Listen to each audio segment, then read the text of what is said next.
Golden Demon 2024 is going to change, and I have good news and bad news. There'll be more categories than ever to enter, and you'll also be able to enter more Space Marines than ever. I'll let you decide which is which. Some people will cry, especially those that were planning to enter dual categories, and some people will like it, and I think I'm one of them. But let's not get ahead of ourselves. Now, just like any good marketing event, Golden Demon has evolved and changed over the years, trying to catch some trends and reflect which systems were more popular than others, and to give us a small insight into what happened during the history of Golden Demon in this video. They also give you 10 tips for preparing your Golden Demon entry, and I'm not gonna lie, the video sounds a bit like ChatGPT summarized a couple of YouTube videos. As we alluded to in the previous tip, you're going to be spending a pretty long time with whatever mini or miniatures you choose to enter into the Golden Demon. But okay, it's still good tips. More on that later though. The next Golden Demon event has been announced and it will take place on March 20th at Adepticon. And if we look at the picture they provided, we can see that it's now 15 categories, including Youngblood, up from 11 in recent years. And if we look through them, we can see that we lost a few, but we also gained some. In general, I like that there is more categories, but some of them confuse me, and I hope Games Workshop will put out some clarification soon to avoid misunderstandings. We still have 40k single and Warhammer unit or kill team, and this implies the first change. Not everything 40k adjacent is going into this category anymore. Only things released for 40k.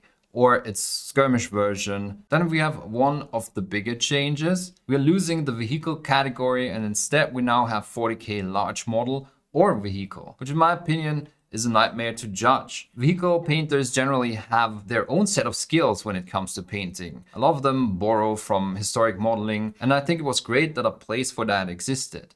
And then you have avatars or demon princes that invite you to go a little more crazy. Then there's everything in between, like walkers or baby carriers. And I kind of get merging these two categories because there's so much overlap. But I think the extreme ends will be weird matchups. Age of Sigmar Singular remains the way it is. Age of Sigmar Unit or Warcry Warband receives the same narrowing down as its 40k counterpart. And we also have the mix of large models and war machines. Weird, but I guess it's the easiest way to make room for the other categories. Middle Earth remains. You can enter whatever is released under that label, and now it gets confusing, at least for me. The Horse Heresy is a category. At first I was like, yay, more room to enter Space Marines. Fuck yeah. But then I was like, wait a minute. Does that mean we will see single infantry models versus squads, versus Primarchs and Dreadnoughts versus tanks?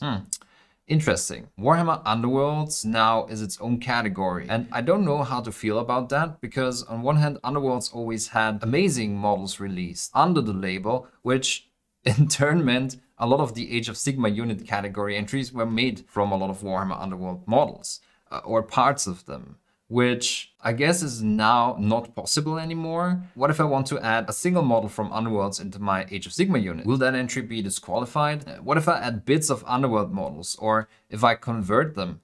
Can I enter 2 Underworld teams in both fantasy unit categories? This will be a bit of a nightmare if not clarified, and then there's some strict rule on the day of the event that hasn't been communicated upfront. So if you're listening, hi Games Workshop, please consider this. Necromunda gets its own category. I'm a big fan, but same problem. Can I use bits from 40k? How much of a model does have to be a Necromunda release and vice versa? But generally, this category allows for a lot more of the crazier and outlandish entries, so this will definitely be something that I would want to enter if I happen to find the time. But let's be honest, I won't. Please don't go make themselves. Blood Bowl gets its own category back, and small scale is now called epic scale. I'm not aware that they're bringing the epic system back. In my head it's called Legions Imperialis, but I have not done a lot of research into this. And I also think it doesn't matter. Anything small scale still goes in here.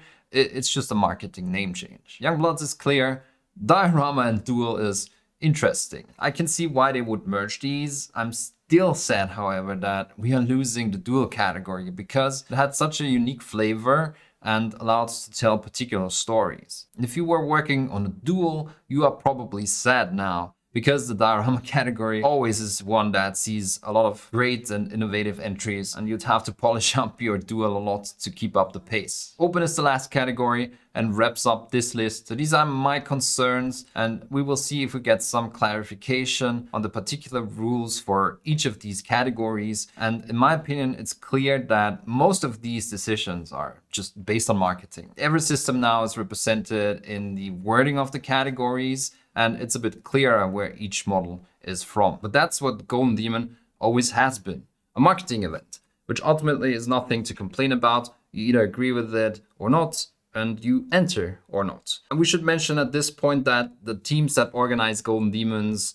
have listened to community requests, such as showing the recommended entries online as well. So I'm not going to be all negative about this. Overall, I'm happy we get more categories, which also should apply to Golden Demon UK later in 2024. Will this make it easier to win a Golden Demon? Well, certainly more categories means more chances, yes. But the standard still remains crazy high, and it takes a lot of dedication to enter with the ambitions to place in the top 3. And that leads us to their top 10 tips for Golden Demon prep video. And I want to look into this because it's all good tips. I'm just going to give you my take on them. So if you want to watch the original, I'm going to link that in the description below. So tip number 1 is get inspired, which is great advice. Look at all things that have won in the past and try to one-up them. Look at Games Workshop publications, create iconic scenes from artworks, but make them stand out and make them unique and noticeable. And looking at old entries will give you a clear indicator of what the standard here is and maybe what already has been done. Second is choose a category that suits you, and that's an awesome tip. Do you prefer fantasy or sci-fi? Maybe your style fits high fantasy more than grimdark. Single miniature categories are generally harder to compete in because not everyone is crazy enough to pour hundreds of hours into more than a single miniature for an entry. And maybe you have a knack for building bombastic dioramas, which has different ways to impress than single minis, which is more focused on detail, which means you really need to love what you do for hundreds of hours. You gotta be aware of that and have no illusions. Others will invest that much time, so you better pick a model or models that will be fun to paint and won't be a drag eventually and will burn you out. Number 4 is you need to plan enough time because there will be setbacks. You might have to repaint certain parts that drag your standard down. You don't want to be painting the day before the event because you ran out of time, or in the hotel room with some dim light that's hurting your eyes. Trust me, I've been there. It's not fun.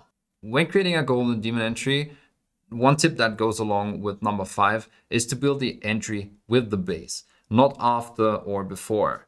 Build it together. That means you should make up your mind what your entry should stand on and try to find the proper way to present it and create or order a plinth ahead of time. Also try to give the judges some kind of guide what the preferred viewing angle is. So maybe put a plaque on the plinth so they know that they have to view it from this angle, and it helps them understand your story. Number 6 is the old, you don't have to paint in heavy metal style. Just make sure that your style is consistent, which goes with number 7, paint the whole mini, duh.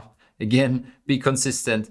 All areas should be the same quality, even the backside, but more importantly, also make sure the mini looks great from below. If those sneaky judges turn your mini around, you better not be embarrassed. I mean, number 8 probably goes without saying. If you spend 400 hours on an entry, don't just stuff it into your bag with any proper protection. Number 9 is really important in my opinion. Just go to the event and connect with other painters. Look at their entries, ask them things you don't understand, and talk about painting, their approaches and their philosophy. It's the best way to learn, and there's always a load of great painters at these events. And another thing is to also go there without expectations. Do your best, but if you don't win, don't be sad. You probably learned a lot about yourself as a painter and a lot about painting, especially if you took advice number 8 to heart and made it a social event. Finally, number 10, which is wild to me in the context of this article, start preparing for next year. Yeah,